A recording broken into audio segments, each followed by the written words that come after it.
Hello everyone, स्वागत है आप सबका इंडिया क्लासेस पर। दोस्तों, आज है 8 अप्रैल 2023 और 8 अप्रैल 2023 का आपका मध्य प्रदेश पटवारी का सेकंड शिफ्ट का एग्जाम हो चुका है। तो आइए सेकंड शिफ्ट में आए हुए सभी प्रश्नों का हम लोग एनालिसिस करते हैं और उनका सही सही आंसर देखते हैं, जिसमें आपके स्टैटिक जीके का प्रश्न है और करंट अफेयर के प्रश्न लिए गए हैं, हिस्ट्री के प्रश्न हैं, साइंस के प्रश्न हैं, हिंदी के प्रश्न हैं और कंप्यूटर के भी प्रश्न लिए गए हैं। तो चलिए सभी प्रश्नों का हम लोग सही सही आंसर देखते हैं। और आपके एग्जाम में जो है एक प्रश्न आया हुआ है कि भारत का सबसे कम क्षेत्रफल वाला राज्य कौन सा है। भारत का सबसे कम क्षेत्रफल वाला राज्य कौन सा है? तो इस प्रश्न का राइट आंसर था आपका गोवा। गोवा का जो है सबसे कम क्षेत्रफल है। और यदि आपके एग्जाम में पूछा जाए कि क्षेत्रफल की दृष्टि से सबसे बड़ा राज्य कौन है, तो आपका राइट आंसर होना चाहिए राजस्थान। क्षेत्रफल की दृष्टि से राजस्थान भारत का सबसे बड़ा राज्य है और सबसे कम आपके एग्जाम में आया हुआ था, तो गोवा आपका राइट आंसर हो जाएगा। देखिए दोस्तों, कुछ ऐसे भैया बहन हैं जो पूछ रहे हैं कि सर पेपर किस बेस पर आ रहा है। तो देखिए, पेपर जो है आपका प्रतिदिन चेंज हो रहा है। कभी करंट अफेयर बढ़ाया जा रहा है, तो कभी हिस्ट्री, तो कभी साइंस के प्रश्न बढ़ा दिए जा रहे हैं। देखिए, अभी तो कुछ नहीं कहा जा सकता, लेकिन हाँ इतना ज़रूर है कि अभी जो है आपका साइंस के प्रश्न बढ़ाए गए हैं। साइंस के बेसिक से थोड़ा प्रश्न पूछे जा रहे हैं और आपके जो है स्टैटिक जीके में जो है इसमें कम प्रश्न पूछे जा रहे हैं, खेल से अधिक प्रश्न पूछे जा रहे हैं।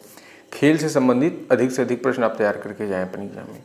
अब हम नेक्स्ट प्रश्न देखते हैं। अगला प्रश्न आपको दिया गया है, किस राज्य में फूलों की वर्षा होती है? किस राज्य में फूलों की वर्षा होती है? तो इसका राइट आंसर था आपका केरल या फिर कर्नाटक। या तो आपके ऑप्शन में केरल होगा या फिर कर्नाटक दिया होगा। फर्स्ट आप केरल रखेंगे, उसके बाद कर्नाटक को रखेंगे। तो इन दोनों में से जो भी आपको दिया गया था वो राइट आंसर है। अब देखिए, फूलों की वर्षा क्या है? तो ग्रीष्मकालीन अवधि में कहवा उत्पादन वाले क्षेत्र कर्नाटक और केरल में होने वाली वर्षा ही फूलों की बौछार कहते हैं या फिर फूलों की वर्षा कहलाती है। गर्मियों के समय में जो है कहवा उत्पाद वाले क्षेत्रों में जो वर्षा होती है उसे ही फूलों की वर्षा या फिर फूलों का बौछार कहते हैं और यह कर्नाटक और केरल राज्य में होती है। अब चलिए हम नेक्स्ट प्रश्न देखते हैं। अगला प्रश्न है आपका, सियाचिन पर तैनात होने वाले पहले भारतीय महिला कौन है? करंट अफेयर का प्रश्न देखिए, तो सियाचिन पर तैनात होने वाली पहली भारतीय महिला है कैप्टन शिवा चौहान। और दोस्तों, आपको दूसरी चीज़ बता दें कि महिलाओं से भी संबंधित अधिक से अधिक प्रश्न पूछे जाएं। आप तैयार करके जाएं कि करंट अफेयर में महिलाओं से संबंधित जितने भी प्रश्न हैं आपके, जैसे हाल ही में किस महिला ने कौन सा मेडल जीता या फिर कौन सी महिला क्या बनी या फिर कौन सी महिला को सीईओ बनाया गया है, एमडी सीईओ बनाया गया है। तो महिलाओं से संबंधित जितने प्रश्न हैं आप उनको अधिक से अधिक रिवाइज करके जाएँ। अब नेक्स्ट प्रश्न देखिए, आपको दिया गया है, एक नृत्य के बारे में पूछा गया है। करमंगल लोक नृत्य किस राज्य का नृत्य है? सबसे पहले आप ये समझिए कि नृत्य दो प्रकार के होते हैं, एक लोक नृत्य, एक शास्त्रीय नृत्य। तो आप एग्जाम में जब भी एग्जाम दीजिए तो वहाँ पर प्रश्नों को ध्यान से पढ़िए, लोक नृत्य पूछा गया या फिर शास्त्रीय नृत्य। तो इस एग्जाम में आपके जो है लोक नृत्य पूछा गया था।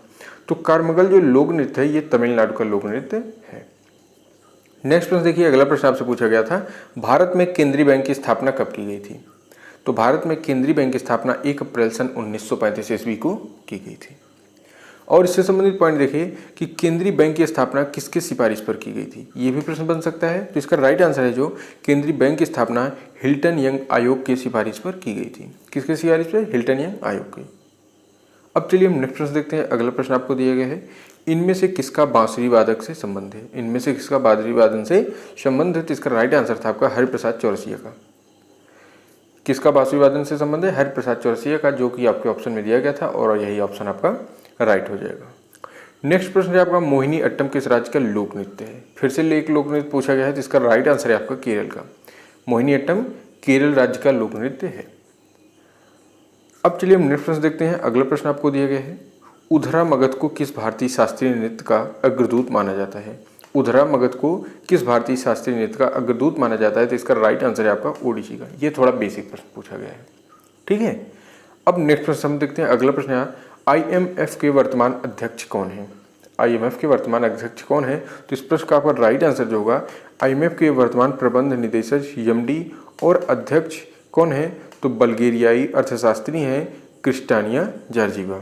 यह जो है बल्गेरियाई अर्थशास्त्री कौन है? Kristalina Georgieva. यही आपका राइट आंसर हो जाएगा, क्रिस्टालिना जॉर्जीवा। IMF के वर्तमान अध्यक्ष क्रिस्टालिना जॉर्जीवा, ये आपको ऑप्शन में दिया गया था और यही ऑप्शन आपका राइट हो जाएगा। अब नेक्स्ट प्रश्न देखते हैं।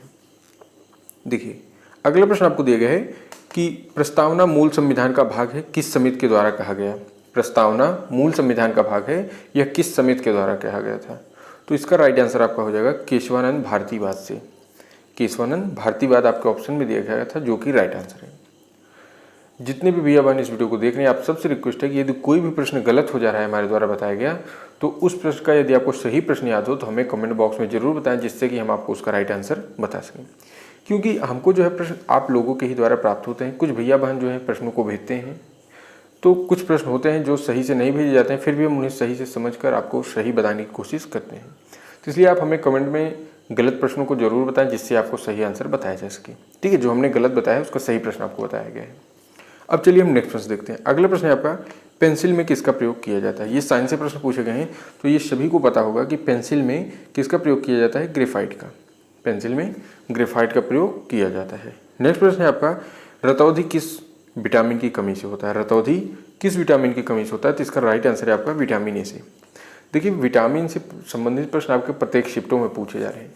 और दोस्तों, हमने अभी आज ही जो है आपके विज्ञान विषय पर एक वीडियो बनाई है, जिसमें लगभग 100 से अधिक प्रश्न लिए गए हैं और वहाँ पर सभी इंपॉर्टेंट प्रश्न हैं और हमारे द्वारा पढ़ाए गए कई प्रश्न यहाँ पर आए भी हुए हैं। तो हमने वीडियो अपलोड कर दी है, 100 प्रश्नों की लिस्ट है। आप चैनल है इंडिया क्लासेस चैनल पर जाकर उस वीडियो को जरूर देखें। अभी तक जितने भैया बहन ने एग्जाम नहीं दिया है या फिर जो दिए हैं वो भी देख सकते हैं, सभी के लिए इंपॉर्टेंट है। और यदि आप एग्जाम देना चाहते हैं, यदि उसमें साइंस विषय है, तो आप वहाँ से प्रश्न जरूर देख कर जाएँ। नेक्स्ट प्रश्न आपको दिया गया है कि माचिस की तीली के आगे कौन सा तत्व लगा रहता है। तो इस प्रश्न का राइट आंसर है लाल फास्फोरस। माचिस की तीली के आगे लाल फास्फोरस यानी रेड फास्फोरस लगा रहता है। नेक्स्ट प्रश्न पूछा गया, भारत में गाजर घास कब से उगने लगी। देखिए, ये थोड़ा डीपली प्रश्न पूछा गया है, तो इसका राइट आंसर होगा 1955 ईस्वी में। भारत में गाजर घास कब से उगने लगी, तो सन 1955 ईस्वी में। नेक्स्ट प्रश्न आपको दिया गया है कि इनमें से किसे एसिटिक अम्ल कहते हैं। इनमें से किसे एसिटिक अम्ल कहते हैं। तो देखिए, ये जितने भी प्रश्न ये अभी आ रहे हैं, इन सभी प्रश्नों को हमने पहले ही सॉल्व करा दिया है उस वीडियो में। तो आप जरूर उस वीडियो को देखिएगा और उस 100 प्रश्नों की लिस्ट है। और अभी तक जितने भैया बहन ने टेलीग्राम चैनल को नहीं ज्वाइन किया है, तो डिस्क्रिप्शन में लिंक दिया गया है, वहाँ से आप लोग जरूर टेलीग्राम चैनल को ज्वाइन करें। वहाँ से आपको सभी प्रश्नों को जो है वीडियो और उसकी PDF भी मिलती रहेगी। नेक्स्ट प्रश्न है आपका, इनमें से किसे एसिटिक अम्ल कहते हैं। तो इसका राइट आंसर है सिरके को। सिरके को एसिटिक अम्ल कहा जाता है, जिसका रासायनिक सूत्र है CH3COOH। CH3COOH। नेक्स्ट प्रश्न आपसे पूछा गया, जैव विविधता अधिकरण का मुख्यालय कहाँ स्थित है। जैव विविधता अधिकरण का मुख्यालय कहाँ स्थित है, तो इसका राइट आंसर था तमिलनाडु के चेन्नई में स्थित है। आपका राइट आंसर क्या हो जाएगा, चेन्नई में स्थित है, जो आपके ऑप्शन में दिया गया था और यही राइट आंसर होगा। अब हम देखिए नेक्स्ट प्रश्न देखते हैं। अगला प्रश्न है आपका, रामायण में कौन सी संज्ञा है। रामायण में कौन सी संज्ञा है। तो देखिए, इसका राइट आंसर आपका क्या था, व्यक्तिवाचक संज्ञा है। रामायण में कौन सी संज्ञा है, तो व्यक्तिवाचक संज्ञा है। अब आप कहेंगे कैसे व्यक्तिवाचक संज्ञा। देखिए, जिस शब्द से किसी विशेष व्यक्ति, वस्तु या स्थान के नाम का बोध हो, उसे व्यक्तिवाचक संज्ञा कहते हैं। जैसे व्यक्ति का नाम देखिए, जैसे संध्या, धर्मेश, सुरेश, सचिन आदि। और वस्तु के नाम में है गीता, रामायण, कार, घर आदि। तो रामायण आपकी कौन सी संज्ञा हुई, व्यक्तिवाचक संज्ञा हो जाएगी। नेक्स्ट प्रश्न देखिए, आपको दिया गया है यहाँ पर कि कंप्यूटर के प्रश्न है, अंडो की शॉर्टकट क्या है। अंडो की शॉर्टकट क्या है। तो देखिए, माइक्रोसॉफ्ट विंडोज एप्लीकेशन में अंडो कमांड के लिए कीबोर्ड शॉर्टकट Ctrl+Z का यूज करते हैं। अंडो की शॉर्टकट क्या है, तो अंडो की शॉर्टकट जो है, इसका उपयोग जो है हम Ctrl+Z के लिए करते हैं। ठीक है, या फिर ALT+ बैक स्पेस के लिए, Ctrl+Z या फिर ALT+ बैक स्पेस के लिए। नेक्स्ट आपसे प्रश्न बन सकता है कि रीडो के लिए कौन सी शॉर्टकट यूज की जाती है। रीडो के लिए कौन सी शॉर्टकट यूज की जाती है, तो Ctrl+Y या फिर Ctrl+Shift+Z। ठीक है, रीडो के लिए Ctrl+Y या फिर Ctrl+Shift+Z। और यहाँ पर अंडो की पूछा गया था, तो इसके लिए जो है Ctrl+Z यूज करते हैं, या फिर Alt+ बैक स्पेस यूज करते हैं। Alt+ बैक स्पेस यूज करते हैं। तो दोस्तों, इस प्रकार से हमको जितने भी प्रश्न मिल सके थे, हमने सभी प्रश्नों का एनालिसिस करा दिया गया है। यदि आपको कोई भी प्रश्न याद हो तो उसे आप हमें कमेंट बॉक्स में जरूर बताएं और टेलीग्राम चैनल को जरूर ज्वाइन कर लें सभी लोग। और मिलते हैं हम आपको एक नेक्स्ट वीडियो में एक नए टॉपिक के साथ। तब तक के लिए जय हिंद, जय भारत।